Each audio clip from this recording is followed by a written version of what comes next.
Right, ladies and gents, this is something that I never thought I'd be putting on YouTube, and I may still not, I don't know yet, but I'm going to record it anyway. Today I've got an actual bit of a job on, and I'll show you what I mean by that. This isn't something you usually see on my channel. This is a 2017 Seat Ibiza. I don't know what generation it is, so I'll put it on the screen now because I know absolutely nothing about these modern VAG cars, but I'm tackling a job today, and as you can see by that, it's had a bit of a bump on the back end, and today we've got a brand new bumper for it. I think it's brand new, I'm not 100% sure. It's the owner has supplied this and it's going to be going on the car. The only thing we're not doing is replacing this light cluster because they haven't managed to get a hold of one yet, and this bumper's pretty well goosed, to be honest, so we're going to get rid of that, sort it out, and yeah, we'll take it from there. On first look, so it has knocked the light cluster out of place a little bit. As you can see, I can fit my finger in there and that shouldn't be the case at all, so hopefully a new light cluster will sort that out because, like I said again, it's pretty well bent and buggered up. This, we've got a few clips holding it in down here on the arch, and there's some really annoying one up there, but we can get a socket in that and it should work out fine. As for the other side, it's all in perfect nick, so that shouldn't be too bad. I think there's some clips under here somewhere. Looks like there is. That's perfectly fine. Yeah, there's some clips, and we'll have to swap the number plate over as well. So yeah, I guess I'd better get my toolkit out. Now here we can take a first look at the bumper, and obviously this isn't a brand new unit, as we can see here by the markings that I will go over more in a second, but this is the first look at it. The colour match is absolutely perfect, which is fantastic, but it does have some damages.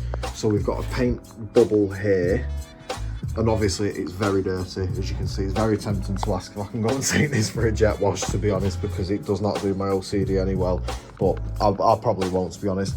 Little defect there that hasn't been marked down, not sure why, probably because it's not big enough or something ridiculous. Bit of a gouge there. This is the most interesting thing though. Lord only knows what's happened to this. It's an easy fix, don't get me wrong, it just wants a bit of a blending, and it's not that bad of a job, but it's just, how does this even happen? We've got a couple of bits and bats still stuck to it from the packaging actually. I'm going to give it a clean up anyway with the spray wash and wax. Obviously got their reference number there, that can be removed immediately. Happy days. It's actually done me some good here because I've got a load of packaging that was on this because none of it was cut up and it was actually packaged correctly.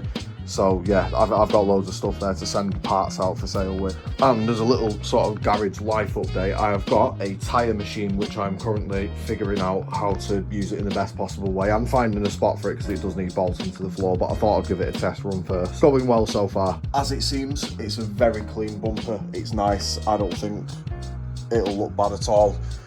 Certainly better than the one that's on it, put it that way, because that will just not do.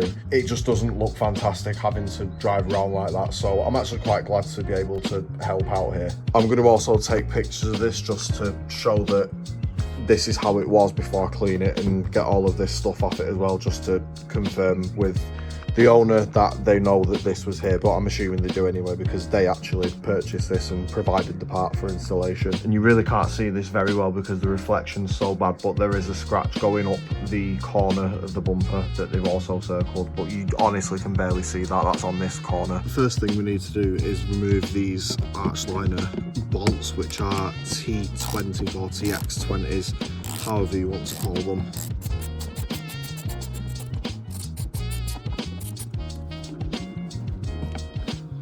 And there's 3 of these on each side. This is the passenger side. I'm gonna go and tackle the driver's side in a second. The next one is buried way up here, like so, and the other one is just right down at the bottom there. So I'm gonna whip these out, go on the other side and do those. Repeat this process and then move on to the next set of Torx heads, which is underneath the bumper. And if you're struggling to get this bottom one off, because I know there's not really a lot of room in here, don't be afraid to just pull the bumper back and then get on the ratchet with your left hand, because that will do the job perfectly fine as well. You'll have to keep pushing it further back every time you do this, and I hope the camera's catching it. But just get it to the point where you can still get it out and loosen it with your hand, just like so. and that gets that one out for you. And I'll show you how to exactly access this. Unfortunately, this has also creased the quarter panel, as I've just noticed, which is a bit of a shame. But oh well, the next screw is actually buried right in the bowels, right away hidden in the top corner there, so you may want to get an extension on that. There's enough room to get an extension in there, so your next one is right up, again, straight up the top, up there, just above the one that we removed before, for reference. And then once that's free, should be able to just pop the bumper straight away. That's a good reference point for us, because we can repeat that on the other side, and then all we need to do now is release the 6 Torx heads that are underneath, and all of them are the same size as these ones. Police sirens again, what is it with this area, man?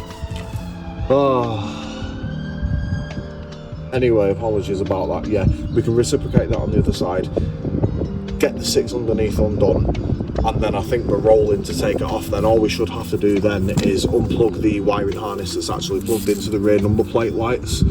Then once we've done that, we can swap that onto the new bumper to make it fit, put the number plate on the new rear bumper, and put all these Torx heads back in and get the new bumper on. Sounds like a plan to me, I think. And for this next lot, we're going to get underneath the car. So what you're going to want to do is remove these 2, which are on the very corner underneath the bumper next to the exhaust. You've got another one here on its own in the middle, and we go along all the way here. That middle one isn't on the other side for whatever reason, but you have got the other 2 that are on the corner there as well, just like the other side. So you're going to want to undo those 5, and they've got these type clips on either side, but you'll be able to just pull them out once you've got the Torx heads out themselves, because there's not going to be anything really holding them in. And then we can get rid of this mess. I'm only going to show you one here because the tripod unfortunately doesn't fit underneath the car, and you get the general gist with one because it's the same for the other 4. Literally takes 10 seconds of a clip like that, boom, done. Repeat that for these other 4, and then we'll get to the next stage. And that's all of them removed now, so I'm going to pop this back in the tripod, have a bash at removing this absolute mess, because I think that is all that we need to do. There shouldn't be any more bolts or Torx heads or anything nasty like that holding this bumper in place, so let's give it a go. And that seems pretty promising so far. Let's get the other side. You want to pop the corner piece out ideally before you actually remove any other part of it. This part's obviously going to be more stiff because it's the undamaged side. However, we can peel this bit that's clipped in underneath the rear lights. We've just got one here that's being rather stubborn, but I think I've managed to just jump it out of the way and off it comes. Simple as that.